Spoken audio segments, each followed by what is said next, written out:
and welcome to the Design for Greatness podcast, conversations with Candace, to help you elevate your mind, body, and spirit and own your divine greatness. Today you have episode number 21, Touching Hearts, Empowering Greatness, and Changing the World with Humanitarian Justin Powell. Friends, wow, do I ever have an incredible human to share with you today. Seriously, I cannot wait for you to get to know Justin. I first met him 5 years ago when I signed up with YouthLinc to be a mentor for a team going originally to Nepal, but then there was all these COVID restrictions and we ended up going to Peru. Since that time, I've had the opportunity to watch Justin and observe him in many different situations. He truly is the real deal, an extraordinary man.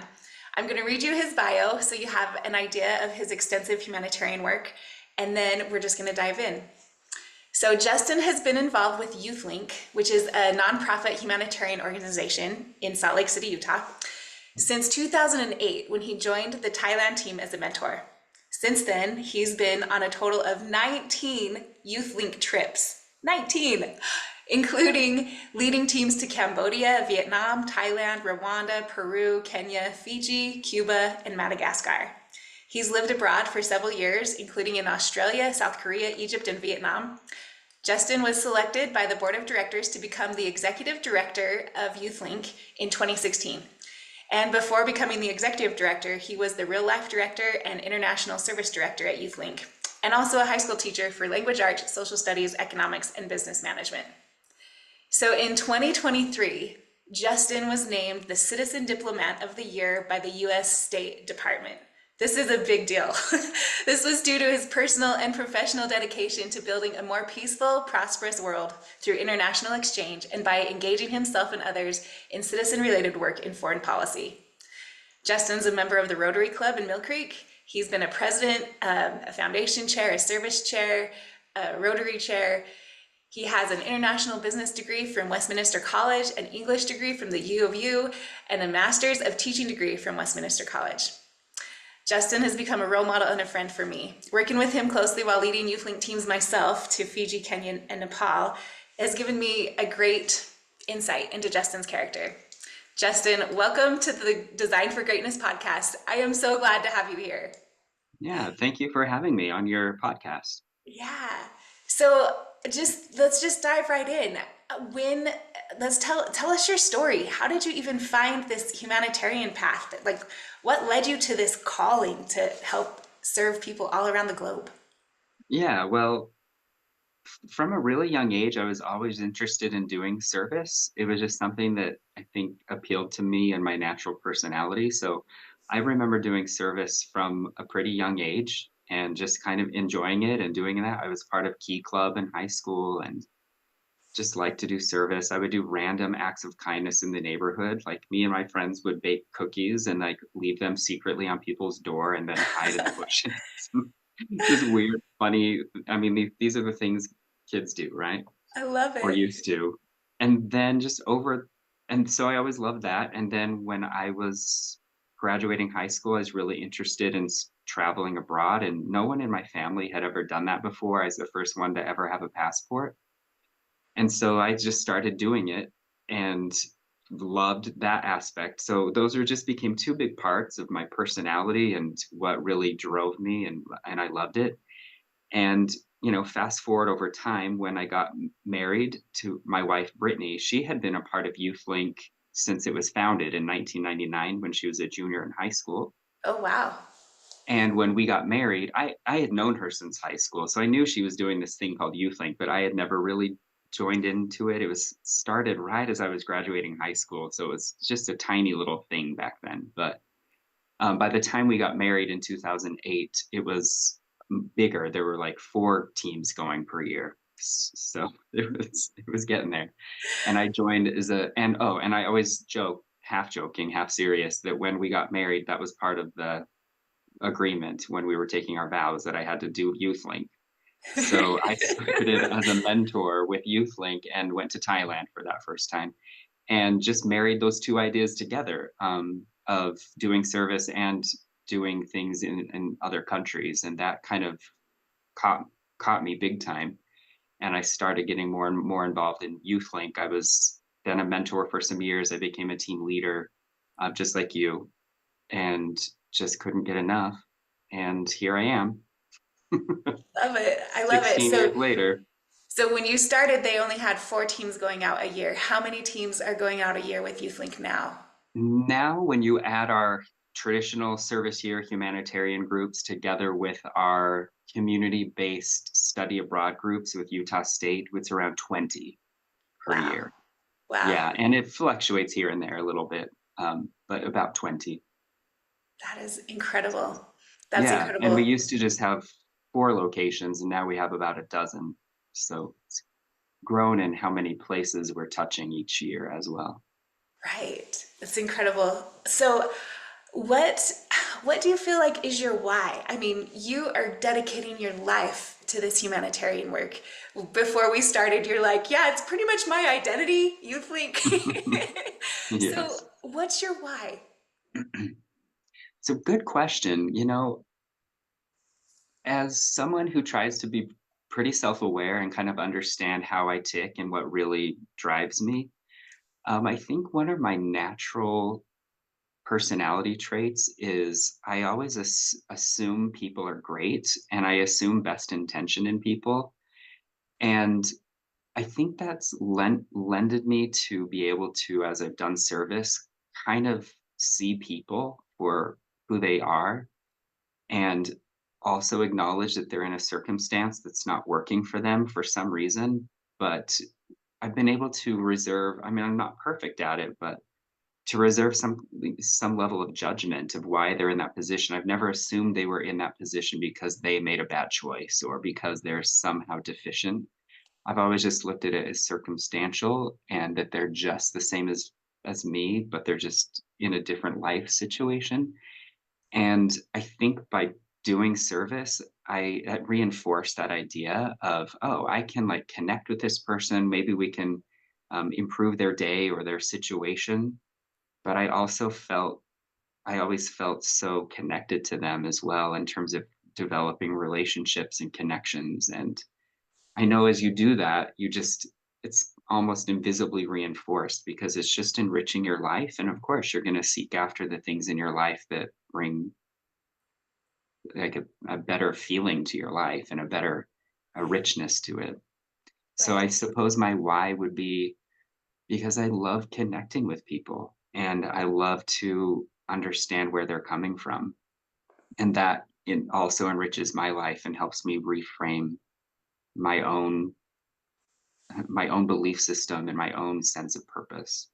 Yeah, it's there's so much to learn from every culture, every people. And Yeah. I know with me, I love people. And I love how you put it. I don't assume any, I only assume the best of people. And I I believe here in America, I mean in general, we're so incredibly blessed. We're so we have such abundance of everything. And Yeah. you I have this sense of because I've been given so much, I want to then give to other people. And I love how YouthLink. It's not about just giving handouts. It's actually giving a hand up and helping everyone learn to be sustainable and helping them become abundant and not just sharing abundance, but sharing knowledge of how to then become independent and abundant yourself. Will you speak to that a little? Yeah, I love the words that you're using. I love the concept of abundance mentality rather than a scarcity mentality. That's something that's drawn me to this kind of work and into the nonprofit industry is, on the one hand, you could look at this kind of work as, oh, you're always fighting for the same donors or you're fighting for the same grants or there's never enough. There's never enough. And sure, in some ways that's a little bit true, but in other ways it's just not. I actually believe that when you're putting out into the world good things and you're trying to accomplish good stuff, the pie actually just grows bigger. And resources, you find them and you tap into the best sides of people and you start tapping into people's willingness to have an abundance mentality where there is enough. If we just reprioritize how we think about our resources or our time, and then there's enough. But it's really this mind shift of um, thinking, do I need to like be holding on to what I have, and and I just need to protect myself, and that makes me feel safe. And I honor that that's how some people's natural personalities are. I have 3 kids. One of them is that way. But I also love that this concept of, I actually believe that there's enough out there. And just like you said, in the United States, there's so much. And really, when you tap into it and you're doing good, the universe provides, and you tap into the good side of people, and people rise to the occasion. And we always have enough in the end. I love it. I love it. As a mom of 6, I want nothing more than my kids to go on a humanitarian trip, because what happens is your heart gets broken in a beautiful way, and you get your hands dirty and you work your tail off. And at the end of the day, you're a different person because of these interactions with incredible people that are so different but are so the same. And Mm-hmm. there truly is nothing like the work that you're able to do in these different third world countries and within our own state. Part of YouthLinc is this in country service, and it's a big deal what we're able to do here. And the whole motto of YouthLinc is creating lifelong humanitarians.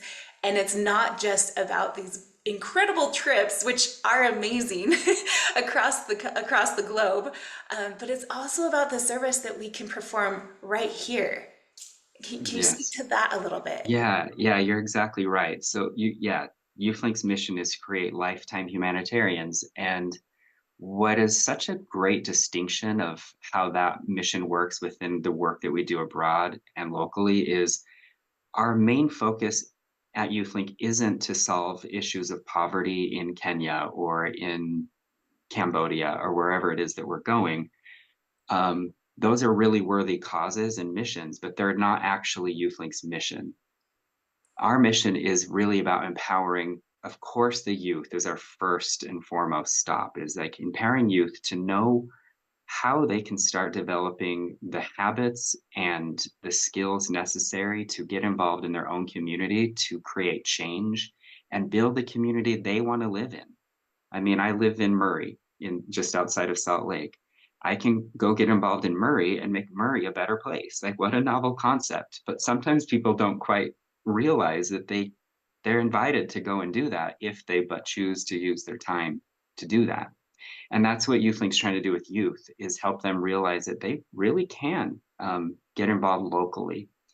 Um, and then how that kind of matches with the international part is, we help them start working with marginalized or people in need populations. And that starts making me like, oh, like, these issues that I see in the world are not just in developing countries. There we have our own issues, and wow, I'm going to start working with the homeless population or the refugee population, and they can start deconstructing those ideas of like, oh, they're fantastic human beings that now I'm understanding are much more complex and nuanced humans. And by the time then they go internationally, they're like, oh, these folks internationally are complex and nuanced human beings as well, and I'm now ready to more fully connect with them because I've been primed a little bit. And then kind of circling back to our mission versus, our mission being about the youth, I can't overstate enough how critically important partnering with people are. How partnering with people is so important. Um, in true partnership, like, you go in there like not trying to impose yourself on others, but you're really trying to go in and really listen and be a true partner. And so when YouthLink goes to any of our international locations and we truly partner with another nonprofit there and listen to them and we center them, then, and they start trusting us and we're trusting them back and we have that great relationship, then they let us help them with their mission, which often is to address issues of poverty. And so if they're letting us support their mission, it's thereby reinforcing our mission of creating lifetime humanitarians. And so we cannot accomplish what we do at YouthLinc pedagogically without partnership, because we just can't. I mean, why would anyone keep doing service if there's not some kind of other goal that our partners are accomplishing, whether it's sustainable Cambodia's alleviating poverty in rural Cambodia, or if it's the Road Home trying to address homelessness issues in Salt Lake. We can't like spark their interest to be a humanitarian if those organizations don't allow us to partner with them. So, but I also love that that's just like part of why life can be successful and enriching, is when you really connect and center and honor what other amazing thing other people are doing, and then work together. Yeah, I love it. Like together we rise. A Yeah, rising tide lifts all ships. I mean, it's so powerful to partner and together we rise truly. And your yeah, victory becomes my victory, and my victory is your victory. And together, it's just this beautiful orchestration of pure desires to do good in this world. And exactly. And all those phrases are exactly true, that we hear all the time, right? And then yeah, it's so fantastic to be a part of seeing like, and this is what it can look like, and you can yes, actually do it, and in it's not just reality. something on cross stitch that grandma made. Yes, Exactly. literally. Yeah. I would love it if you could share maybe some of your favorite stories of some of your trips, maybe some really moments that really touched your heart, or something to kind of give our listeners just an idea of what it looks like to actually go on one of these trips and have an experience. Yes. Um, I have many fond stories and memories, and one of my favorites, I keep mentioning Cambodia. It's one of my favorite places. It's And where I'm going this year. yeah, I know. I'm so excited for that. See, I wasn't just telling you it's amazing. I really do love it a lot. But some years ago, when YouthLink was first starting to go to Cambodia, I was just a volunteer at that point. I didn't work at YouthLink yet. I was a team leader. And the the employee at the time, the international service director and the executive director, Judy, the founder, said, "Hey, we're going to be opening Cambodia. And one of the things that the community wants is to do like a livestock merry-go-round exchange. And you need to figure out what that means. And then you need to go and do it with them. And you need to raise all this money for the livestock." Because essentially what it was is people sign up to be a part of this livestock exchange or merry-go-round program. Um, we take them through a training, and they have to sign a contract to, once they receive this animal, to pay off the animal, like the price of the animal. They actually just give the first newborn, to another family in need. So they kind of pay forward that they got a cow by giving a newborn calf to the next family, kind of a I concept. love So it's a it. pay it forward thing. So we learned what that was and how to administer it. We looked at like Heifer International to see how they did it, so we could kind of model something similar. But in the meantime, this wasn't just me, right? This was me then trying to empower students, high school students, to be a part of this process. And so I remember I had 3 students on my committee, me and my wife, Brittany. She was the team leader, and I was like a mentor. Although, when you're a married couple, it's one and the same, really. But so we figured this out together. My students had prepared, like, figured out how to structure this. We had fundraised all this money for all the people that wanted pigs and cows. And then my students have done lessons about the requirements and expectations of, if you get pigs, this is what you have to provide for the pigs, so that we feel in good conscience that we can gift you this pig and it's going to be well taken care of, cows, etc. So we go to Cambodia, we get there. There are 32 women in this group that want chickens, cows, or pigs, a variety of different livestock that they wanted.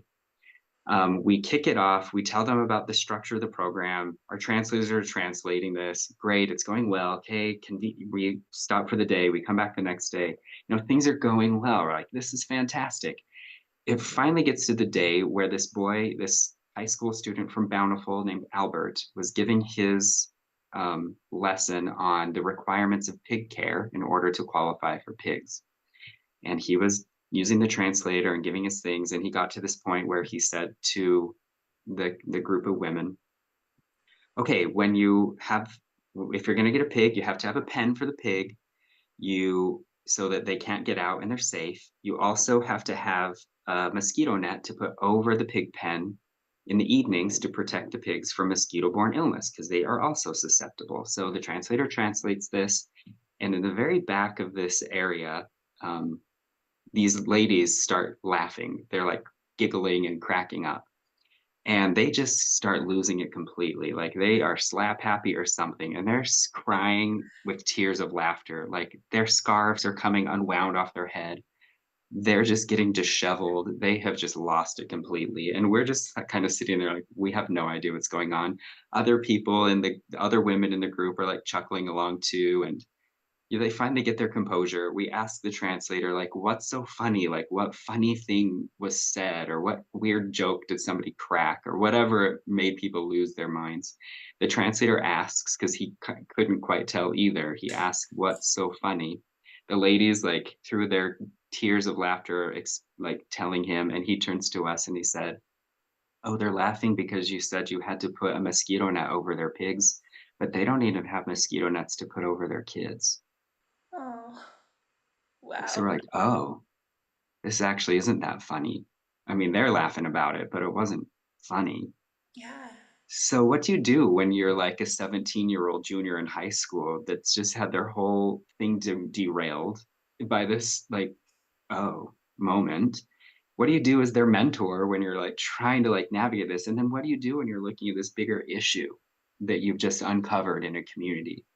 Well, you recover the best you can, and then you meet afterwards and you figure out how on earth now we're going to go find money to buy mosquito nets for this whole community. So Right. that's what we did.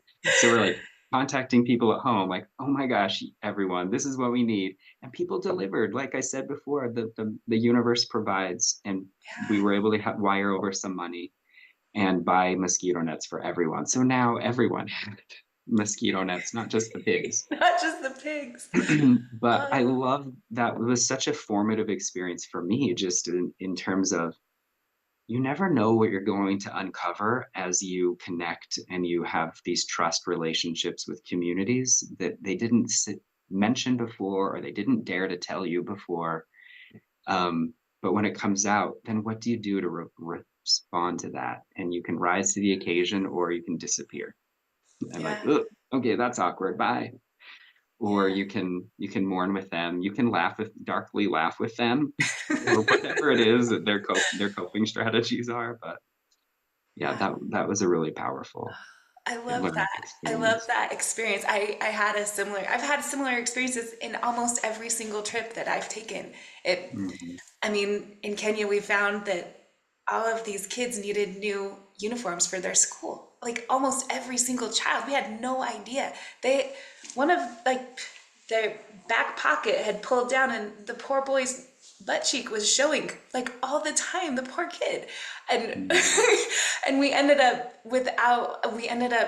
pulling all of our money, some getting some from home and providing uniforms for the whole entire school, um, because of this need that we saw that we were able to fulfill, and just similar experiences all over. Yeah, So I know. And I think one of the really beautiful things, a common question I get, maybe you get this too, since you've been in YouthLink for so long, is why do you have so many resources to take a bunch of youth over? Like, shouldn't you just donate that money?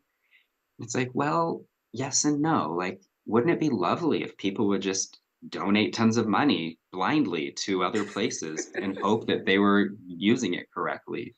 And it just unfortunately doesn't work that way. People aren't so generous when they haven't had a personal relationship form with somebody. yeah, So when we go abroad and we create those relationships, of course, then when there's an issue arise, we're going to donate because we now love and we've connected. And also, we've seen firsthand some of the issues that maybe we could be supporting that you sometimes there's just that information doesn't disseminate properly, right? Until you're right. there working. And an example of that is I just had a student alum, she's only this year a senior in high school, get home from her trip to Vietnam this last summer with YouthLinc. And she contacted me about a month ago and said, oh my gosh, Justin, there's such bad flooding going on in northern Vietnam. it's like in the community we're happy that we were just serving at it, and like things are not going well, like things are washing away.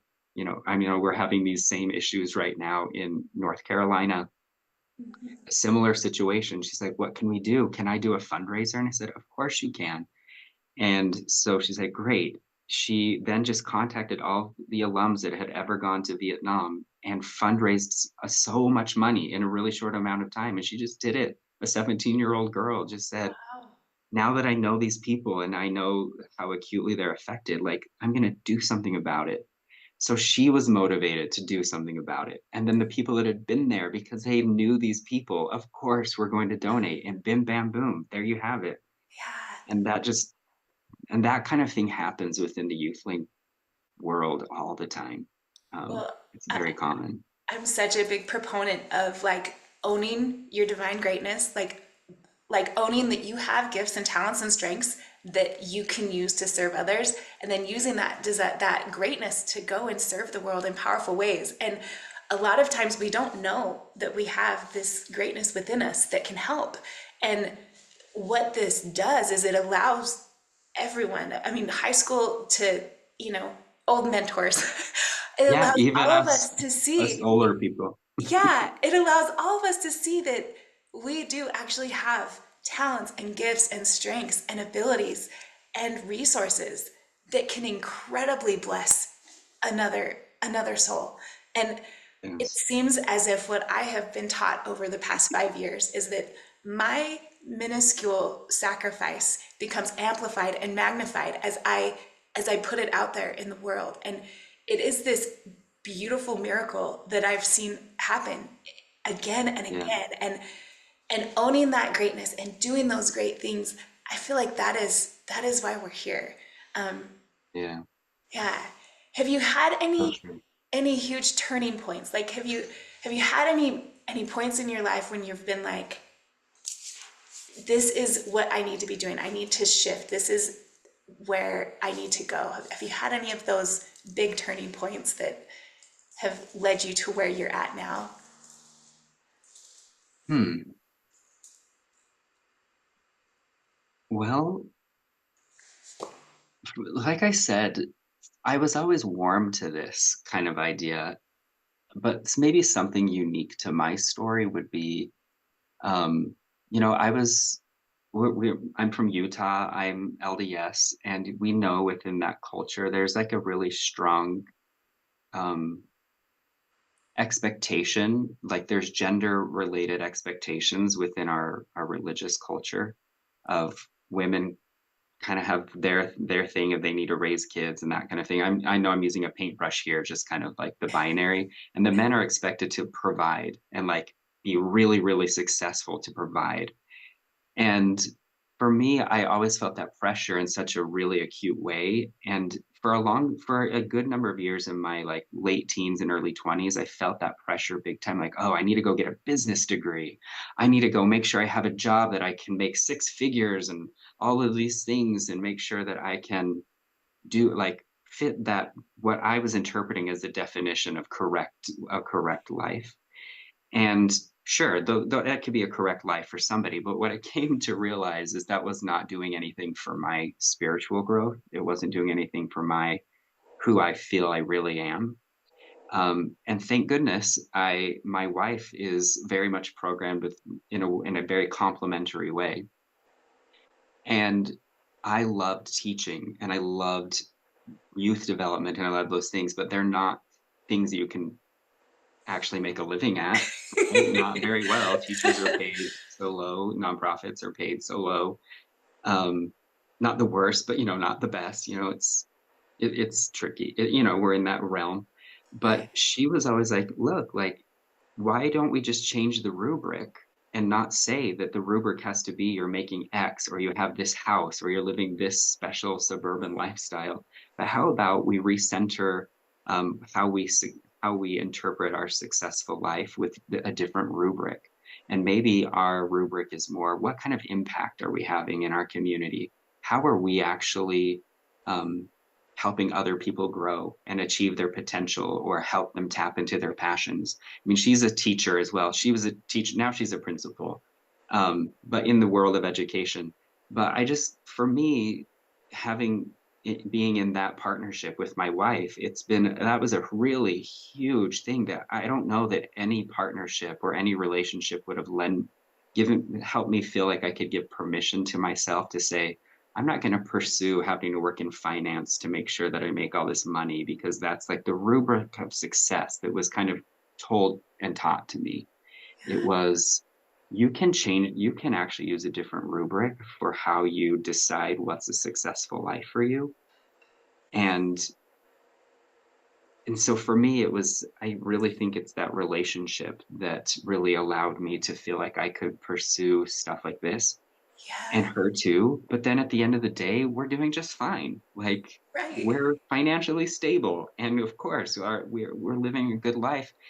But it's just, again, it's always these little attitudinal changes that if you just actually try to do what feels right to your soul and what's best for just what feels right, like, especially in more of a spiritual sense, I think that leads you to pathways that are going to be solid and bear good fruit, and you're going to be taken care of in this world.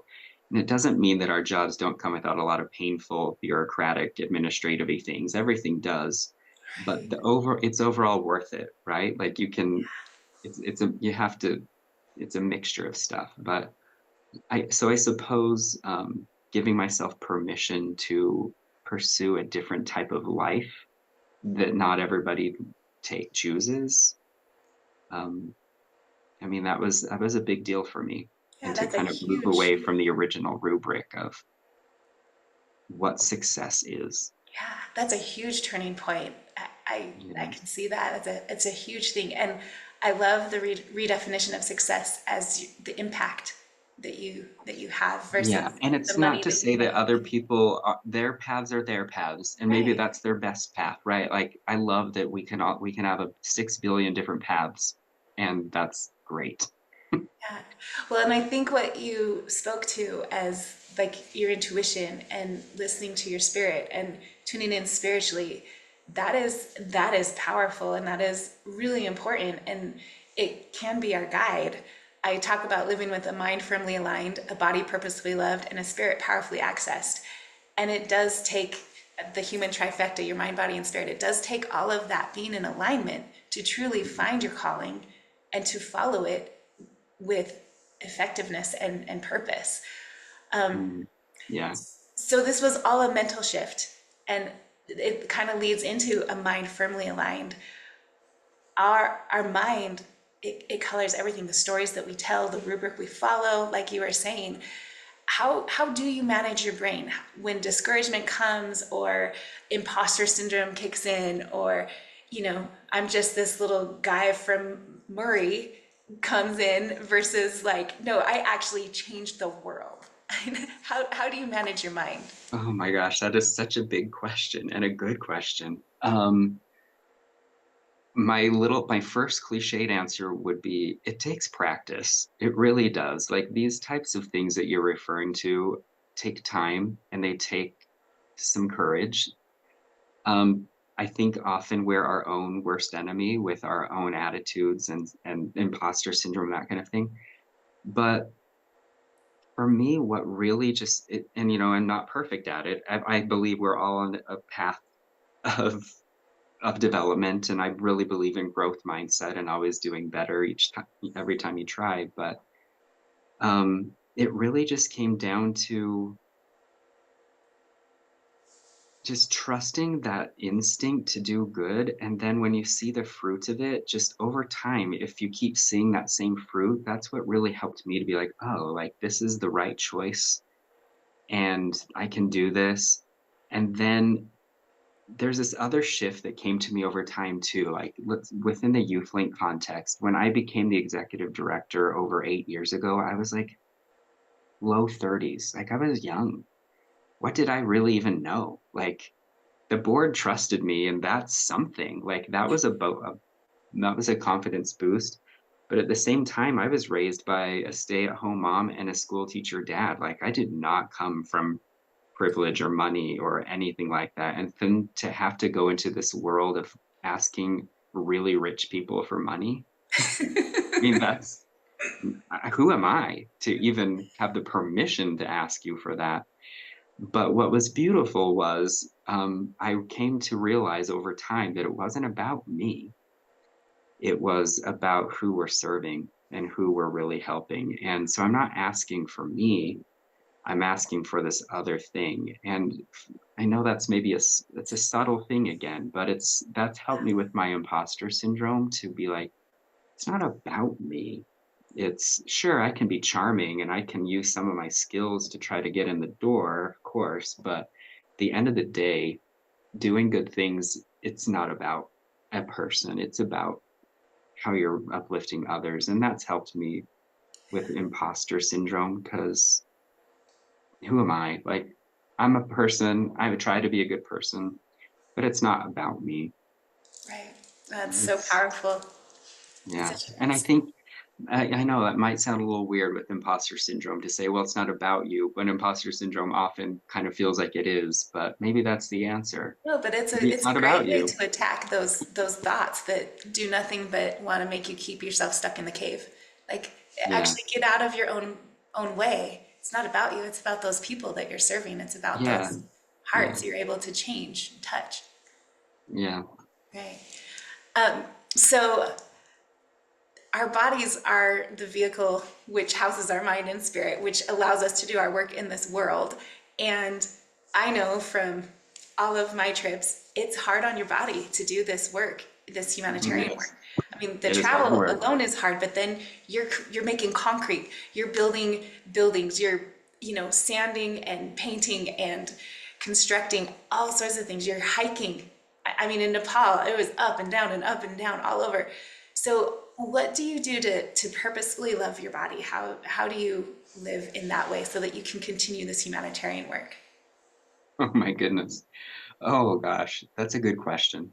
Well, personally, I try to put good things into my body. Yeah. I don't always. I love me a good cheeseburger from McDonald's as well, but I try to stay active. I I really do try because like you've said, I when we go abroad and do these kind of projects, I have you have to take good care of yourself to make sure that you have the energy and the chutzpah to actually be able to do Yeah. this work. And then sometimes our bodies betray us, and sometimes they're not. And it's not any choices that we've made that our body is tricky. Like when I was 20, I'm 42 now, but I'm just gonna give you my medical history. I think this will be fascinating to people, and I really have no shame about this. Yeah. But when I was 29, I learned just from this random health thing that happened when I was working at Westminster, getting my master's. I found that there was something weird with my bones. And they're like, oh, there's something weird with your bones, like this little test they did just in a wellness thing. And so they said, you should go have a doctor look at this. And I went to the doctor and I learned, long story short, that I was a 29-year-old man that had like 85-year-old bones. Wow. And that was really terrifying. And like, why are my bones so crappy? Like, this is insane. I'm 29 and I was very active. Like, I was in good shape. Like, what's going on? They did all these tests. They couldn't really find that anything was wrong, except that I would pee out all of my calcium. I mean, that's about all they could do or figure out. So bim bam boom, there's some things they could do to help me start retaining that and etc. So then for the next ever since then, 13 years, I just kind of live with this idea in the back of my mind that okay, I could like break at any moment or not. I don't know. Is it improving? I don't know. Thankfully, over time, it's improved some and for sure not gotten worse, which is lucky. But I bring this up because last year I was actually on a trip with YouthLinc and I was walking across a bridge in Thailand and we were on a little hike with these kids in the community and just the weight of my body and all these excited kids made this bridge break. And so we fell down and as I'm falling, of course, you can imagine in the back of my mind, I'm like, oh my gosh, like I'm gonna break. And it's not even that far of a fall. I mean, but for me, like it is. And I land, the kids bounce up and they just run off because it's not that big of a fall. for me, I know something happened. Like I know something broke or something. So thankfully we had a medical emergency room nurse there. They stabilize me. They get me, I can walk, thankfully. Like everything, I'm not paralyzed or anything. I go back to our hotel. I can walk back to the vehicles and go back to the hotel. And I think maybe I'm just elderly. Like I'm 40, in my 40s, like I hurt my back picking up a piece of paper. Like when you get to our age, sometimes you just do things to your back that are like, oh, right, okay, it's just a Tuesday. So I thought maybe it was just that. But anyway, long story short, I ended up going to the hospital and I had fractured a vertebrae. And you know what was so beautiful about this is it was finally the thing happened that I was afraid would happen, and I got hurt. And I was also fine. And I decided to stick it out and I stayed with the group. They put me in a brace and I just took lots of a leave and I stayed with the group the rest of the time. And what I loved is that I learned that although my body was betraying me and with some kind of chronic illness, that I could still show up and still do really good work. And although I was on like a YouthLinc service year trip where you do a lot of physical things, I still had something to offer. Like I was there, I could still work with the business committee, and I could still be there being a mentor to the students. And I could also show them that you can do it while you're injured, or you can do it while you're in pain. And also, and the best thing of all is our insurance was able to cover me having a first class seat home so I could Oh, lay down. nice. Yes.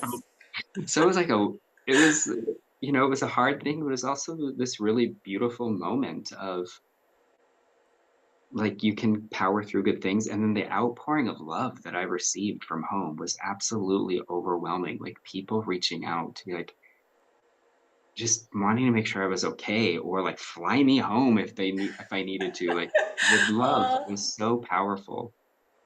And so although this horrible thing happened, it was also this really beautiful thing that I wouldn't change. Like I learned a lot from it, or I of course can't change it, so I might as well just appreciate it. But it was a net positive, I think.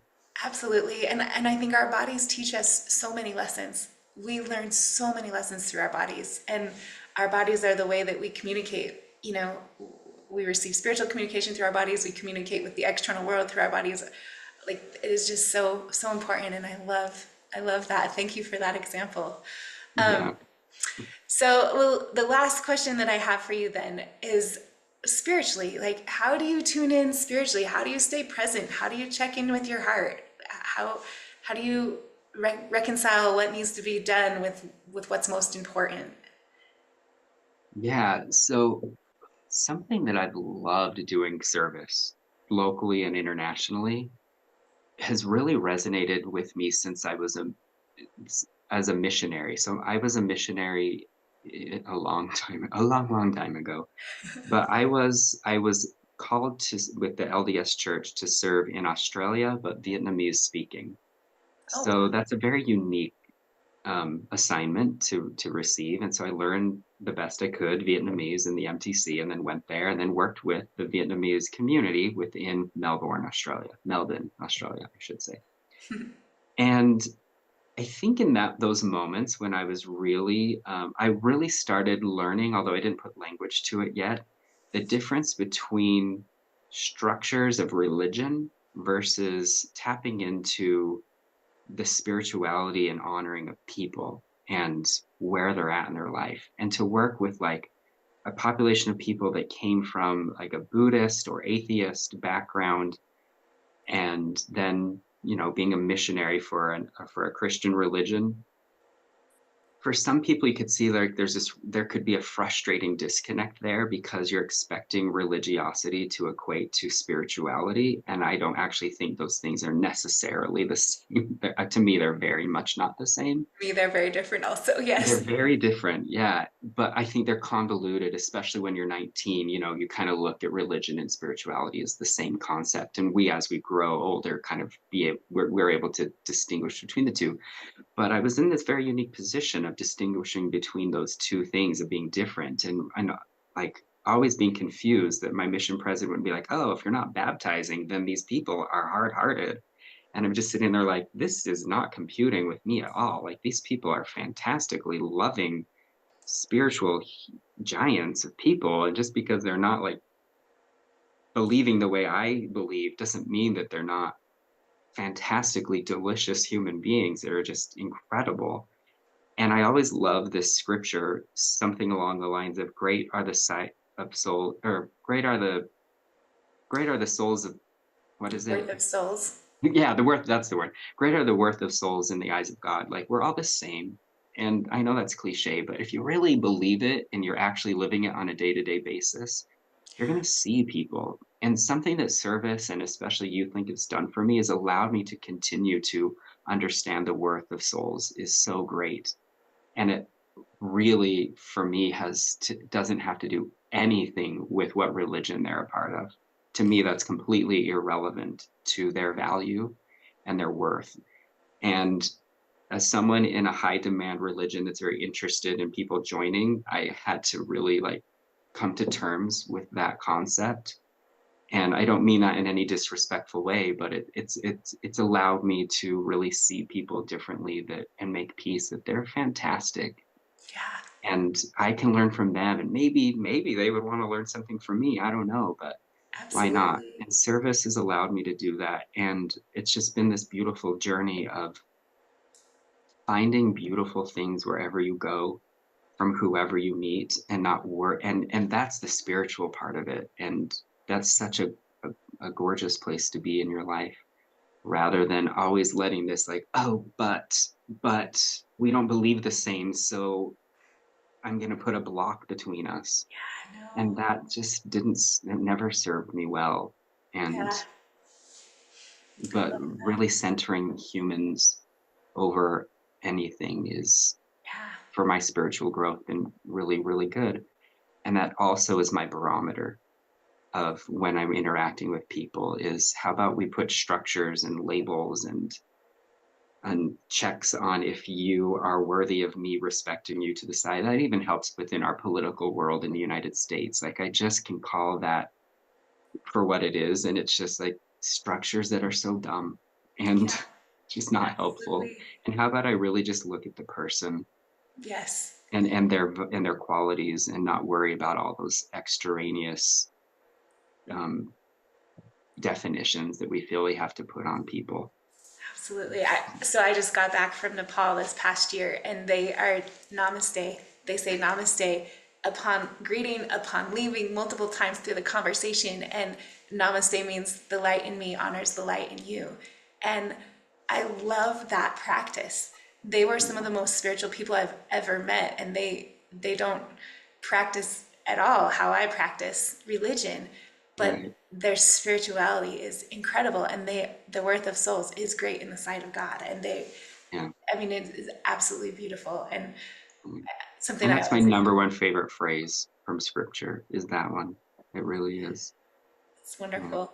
It's wonderful. Well, so how do people get involved with YouthLink? Let's talk about that for a second, because I know so many people want to do humanitarian work. They want to help this world, help them understand. Yeah. So we have a couple of different, we'll call them products or opportunities that people, it depends on who they are, what they might match them best. So if you have high school or college students in your life, then they should go register with our service year program. And that is a whole program where they do 80 hours of local service throughout a school year. And then they go on a 2-week humanitarian trip in the summer. And it's not just a trip abroad. It's a whole lifestyle change of really learning how to be a humanitarian all the time, both locally and internationally. Both are very front and center with YouthLinc. They're both very valid ways to do service. A new thing that we offer is our friends and family trip. And so some families want to travel and do a humanitarian trip together. And so we just last year, we started our first friends and family trip in over a decade to Rwanda. And this year, there's one that families can register to do to Fiji in next June. And so if people are looking to do something with their family internationally, that could be something that they do. And then if you're an adult that doesn't necessarily have the kids, or they're not the right age, or it's not their jam, you can sign up to go as a mentor on a service year team and start interacting with the youth and also doing really great projects, both here and preparing to do them internationally. So those are our main things. Adults can join as mentors. High school and college students can join as into the service year, or whole family groups can go together with our friends and family trip to Fiji. Yeah. And you can just find us at YouthLinc's website, youthlink.org. Yeah, YouthLinc with a C. YouthLink. Just a little side note, LINC, the reason it's a C is it used to be Youth Linking the Local and International Needs Communities. So LINC, that's where that came from, Local and International Needs Communities. We don't use that tagline anymore, but just so for your own. Okay, yeah, I always wondered why it would be with a C. That makes sense. Yeah, that's why. Well, it has just been an honor to be with you today. Is there anything else on your heart that you'd like to throw out there before we close? Well, my mantra I've had for some years now, and you're going to laugh because this has been adopted into YouthLinc now, is the world is beautiful and people are good. And I firmly believe that this world is fantastic and the people on it are so, so good. Everywhere I go, there's good people. And we're not going to hear that on the media because that clickbait fear sells and divisiveness sells, and that's how they get ad spend. But the reality, I think, of life is there are way more good people out there in the world doing good to build people up than it seems like there is if you're just looking through the media. And I'm not naive to think this world doesn't have some pretty big problems. Of course it does, but also there's a lot of people working on those problems. And that gives me a lot of peace and happiness to know that we're all doing our best and lots of people are doing their best. Absolutely. Well, the world is beautiful and people are good. I love that so much. And it's just been such a pleasure to be with you today, Justin. And I hope that anyone out there that wants to do a humanitarian trip will really look into YouthLinc. It's a beautiful organization. Thank you so much. Well, thank you for having me on your podcast. Thank you for joining me today. Wow, what a gift to be enlightened and inspired by Justin Powell. He is such an example of a man who owns his divine greatness and is using that greatness to serve the world in really big ways, here at home and abroad. What phenomenal mantras he gave us to live by. The world is beautiful and people are good, and the worth of souls is great in the sight of God. One of my favorite things that Justin said was about the turning point in his life where he redefined success. And instead of viewing success as making a lot of money and accumulating wealth, instead seeing success more as the impact one has on other humans for good. I love it so much. This is what I feel I am called to do, to empower others to magnify their mind, body, and spirit so that they can create and live an elevated, meaningful life where we fulfill our missions by owning our greatness and using that greatness to serve this world. If you're interested in learning more about this, then becoming the boss of your brain is the very first step. I'm offering a free mini course called 5 Days of Focus to help you begin this process. See the show notes to get it. If you've always felt that tug in your heart to serve others and have dreamed about finding a way to make a difference in the lives of those around the world, I invite you to join up with YouthLinc. Humanitarian work was always a dream of mine ever since I was just this little young girl and I saw a commercial about the starving children in Africa. I cried. I've always felt the urge to help others, and my worldwide humanitarian desires just seemed like a pipe dream until I found YouthLinc through one of my amazing clients, Shelley. Now, YouthLinc and humanitarian work is a part of who I am. This year, I will be leading a private team to Cambodia. It will be my 5th year working with YouthLinc, and I feel absolutely blessed beyond measure for the opportunities and experiences that this humanitarian service grants me. Visit www.youthlink.org for more information. And as always, remember to own your divine greatness.